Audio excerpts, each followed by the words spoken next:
Hello my dear students, again I have come here to take your classes. I think you are all having your best preparations for the upcoming SSC exam.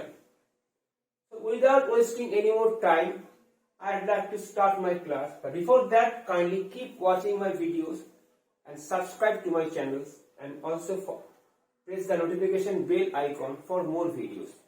In this class, I'd like to give you some clues about the subject-verb agreement. You all know in English, verbs are basically used on the basis of what type of subject, whether it is singular or plural. Students like you always face confusions over what verb should be used, singular or plural, as you cannot recognize or identify the singularity or plurality of the subjects. Here I would like to give you some important clues that can be helpful for you in the exam. So kindly keep eye on the board. Mr. A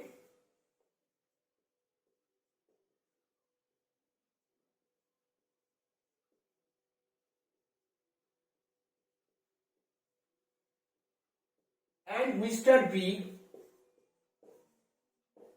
have, I would like to write has, come here.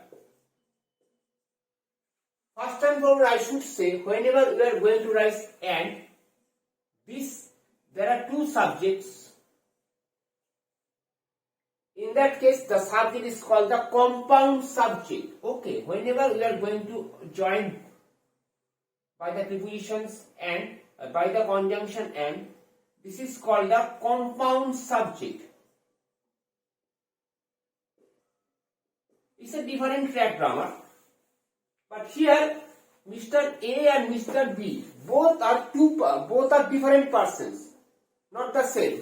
So we should use have instead of has, as Mr. A and Mr. B are different from each other.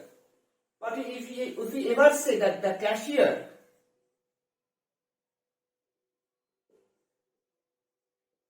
and manager of the hotel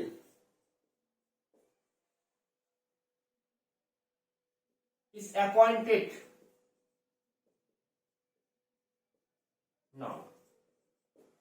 Be careful, whenever we are going to write this type of sentence, the cashier and the manager, you should always keep it in mind, the person is one. So we can write is. But if we ever write the cashier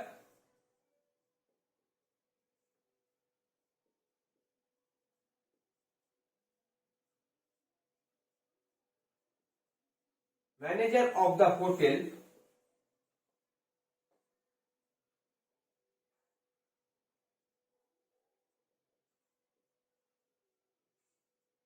in that case, the cashier and the manager of the, in this case, cashier is a different person, manager is a different person. So, the verb must be plural.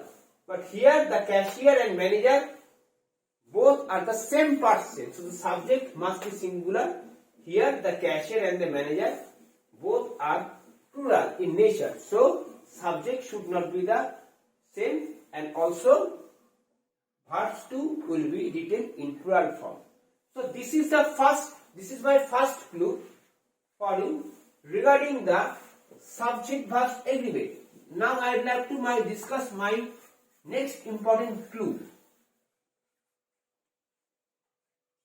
It is all about either or, neither nor.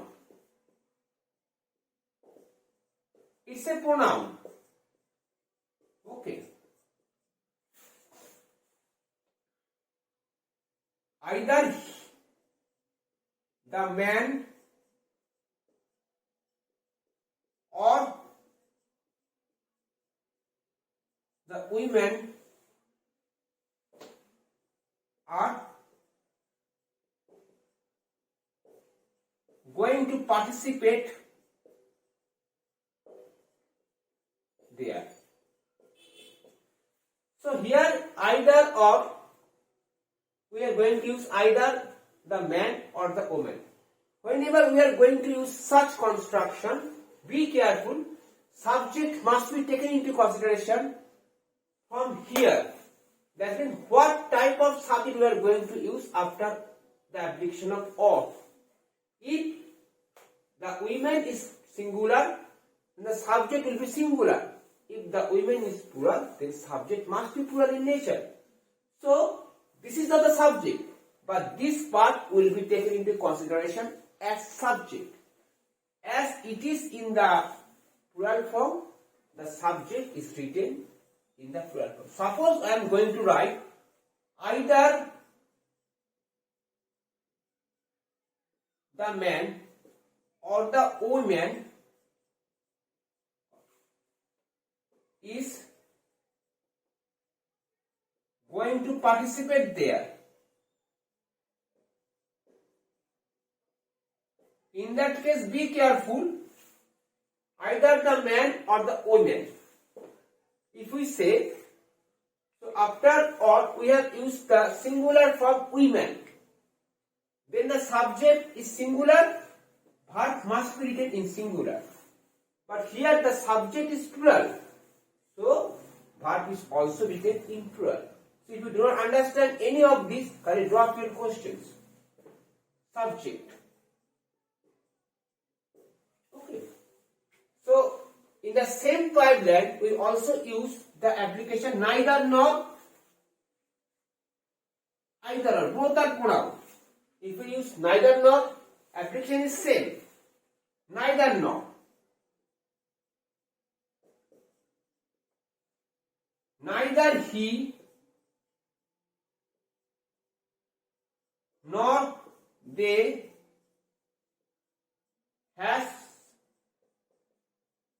got the prize. Here is, find out the error, my friends, my students. There is a big mistake in the sentence. What is that? After nor, the rest of the question should be called the subject. This means this is the subject, and the rest belongs to the subject. So whenever the subject is plural, the verb must be in plural, must be plural in nature or shape or in form. But here we have written the verb has. This is the mistake. Instead of has, have will be used. So in case of neither or nor or either or, after the application of word, whatever is written, that will be considered to be a subject. And as per this, the verb must be written. So this is not the subject. This is the subject. Okay. So as they is the subject, so instead of has, have must be written.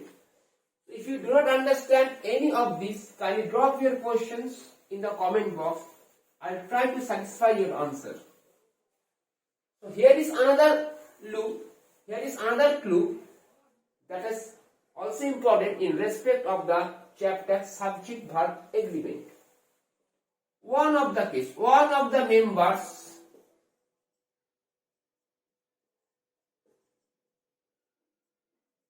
of the club has gone against the rule of the club. Suppose there are many members in a club. One member is not going to abide by the rules.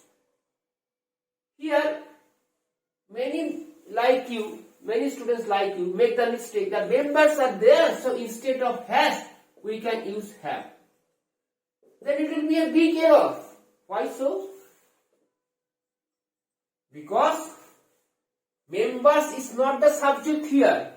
Here the subject is one. So when the subject is one, so we should use the singular subject. We should use the singular verb. We cannot use the plural verb.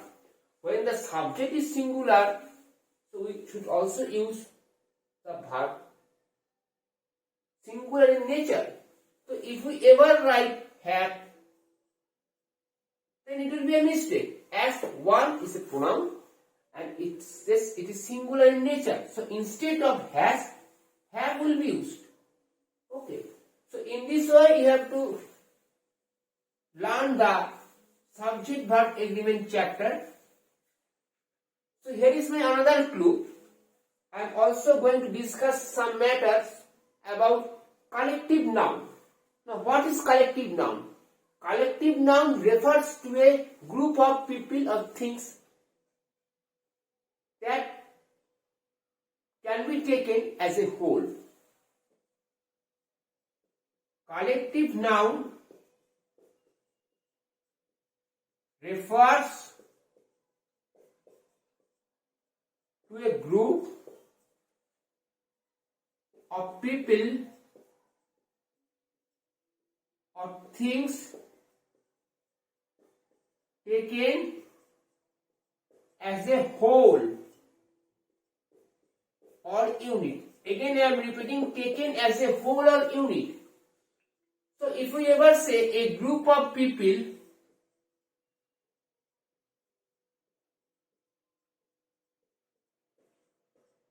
have joined the processions,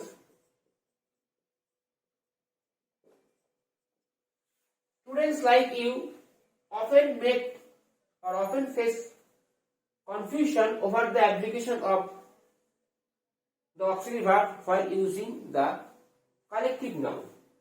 But I have already told you that when collective noun is there, it is always taken as a unit. In very rare cases, it is taken individually. So on an average, the auxiliary verb must be singular in form. So if you say a group of people have come, in the upcoming exam, if you write have, it will be considered to be a mistake. So instead of have, we should always use has. Okay. So again I am repeating, collective noun refers to a group of people or things generally taken as a whole or unit. Generally taken, I am just writing the word generally taken. In exceptional cases, the things or people are taken as individuals. But in traditional cases, in average cases, they are taken into account as a unit or as a single or as a whole. So the subject must be singular in nature and the auxiliary verb should also be singular in nature. So you should not be confused over the application of singularity or plurality of the auxiliary verb. If such things are there, then without having any more doubt, build confidence and write the singular auxiliary verb, you will surely be successful in the exam. So if you do not understand any of this explanation, kindly drop your questions in the comment box. I am always ready to give your answers. Kindly keep following my class on a regular basis. Subscribe to my channels. I will discuss more and more clues, more and more questions about the upcoming SSC exam.